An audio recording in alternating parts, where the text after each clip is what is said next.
UFC 325, Alexander Volkanovski versus Diego Lopes 2 is this weekend.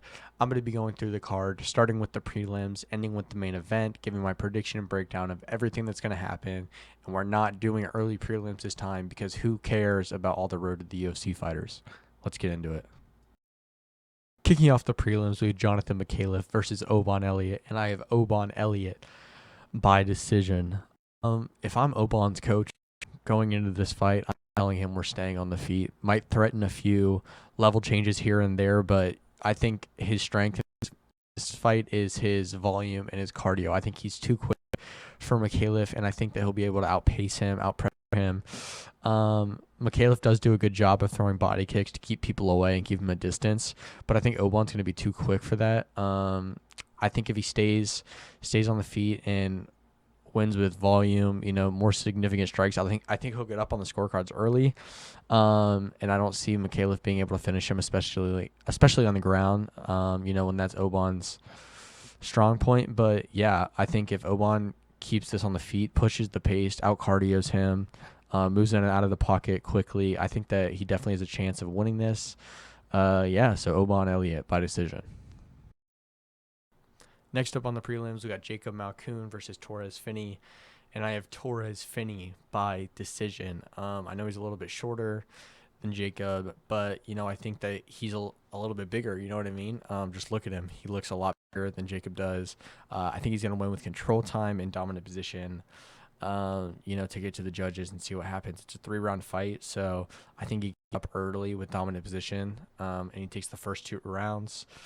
After that, I could see Jacob maybe somehow getting a submission in that 3rd round, because I know Torres's cardio is something that has been an issue before, and Dana mentioned it to him on the Contender Series. But yeah, I think if Torres is able to get up early, take those first 2 rounds with dominant position and control time, then he'll be able to etch out the win. Next up on the prelims, we got Cam Rouston versus Cody Brundage, and I have Cam Rouston by 2nd round TKO. Cody Brundage, you better listen up, buddy. You're 3-7 in your last 10 fights, and one of them was an illegal elbow to the back of the head from Jacob Malkoun. So on Saturday, I want you to walk into that cage and just get torn to shreds. Okay, Cam Rouston is what we need in the middleweight division. An exciting kickboxer coming up from the Contender Series and making noise. So I don't want you having any part messing that up, all right? So just go in there, let Cam Rouston do what he needs to do, and get his 2nd round TKO. Thank you very much. And the final fight on the prelims, before we get to the main card, is Billy Elikana versus Junior Tafa, and I have Billy Elikana by submission. I just don't think that Junior Tafa has much to offer a guy with the ground capabilities of Billy Elikana, you know what I mean? I think Billy Elikana, once he goes to the ground, is just going to be able to grapple him and submit him pretty quickly. Junior Tafa has just been kind of on and off since he made it into the UFC. I know there was this kind of talk of when him and his brother got in that they would be the next big thing, but just hasn't really panned out. And Billy Elikana, he lost his debut, and then after that he's had 2 really good fights. I think once he goes to the ground, Billy Elikana is just going to be able to out-grapple him, and I don't think Junior Tafa is going to have much to offer. So yeah, Billy Elikana by decision. First up on the main card, we have Quillan Salkeld versus Jamie Malarkey, and I have Quillan Salkeld by knockout. If you don't think this kid's going to win, then I don't know what to tell you. He hasn't lost since his pro debut, looked really good in a decision win at the Contender Series, has had 2 really nice knockouts since then, a nice right cross and a nice head kick.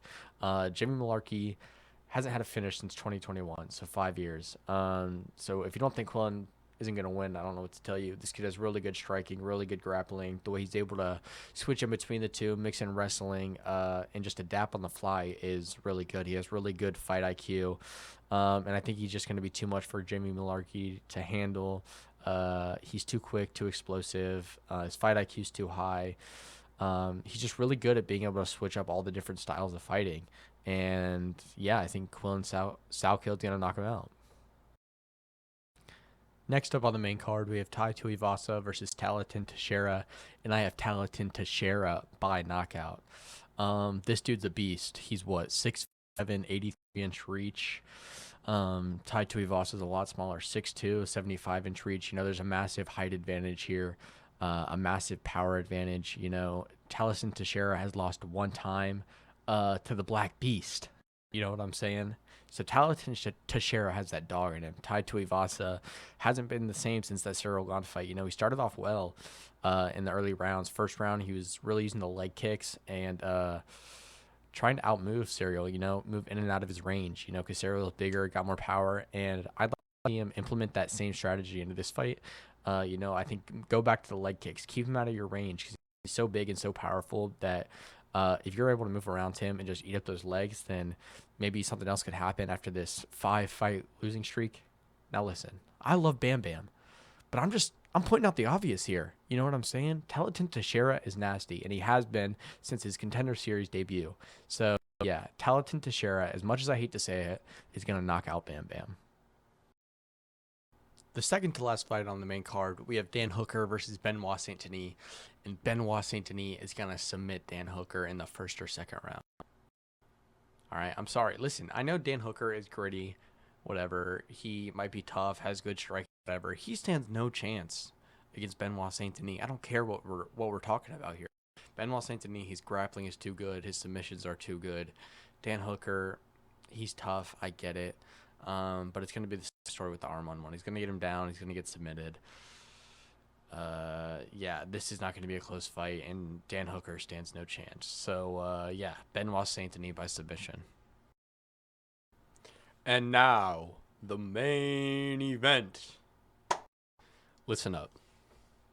Alexander Volkanovski is going to absolutely wax Diego Lopes. I mean, we're talking about the greatest featherweight in the history of the promotion. Okay, I love Holloway. Holloway's my boy. That's the Blessed Express. But Volk beat him 2 out of 3 times. Okay, you go back and look at that third Holloway versus Volkanovski fight, and you'll see one of the greatest displays of striking you've ever seen by Alexander Volkanovski. All right, the great was not playing around. So, yeah, I mean, Diego Lopes isn't going to be able to take Volk down. He's not going to be able to outstrike him. I know he has the reach advantage. I know he's the advantage, but Volk is just too smart, too strong, too quick. His fight IQ is off the charts. Yeah, you know, he's the greatest featherweight of all time. So, yeah, I don't think there's a way he doesn't get this done. So I got Volk, most likely by decision. You know what? I could see possibly Diego Lopes maybe slipping a right, and maybe something happens there, hitting Volk with a big right. But that just doesn't happen to Volk, you know what I mean? Except Ilya, but that's just a once in a lifetime chance, you know what I mean? Volk can stand and bang with anyone. He can wrestle with anyone. He can grapple with anyone. And there isn't anything that Diego Lopes can do about it. So yeah, I think Volk is probably gonna dominate most of these rounds and a decision victory.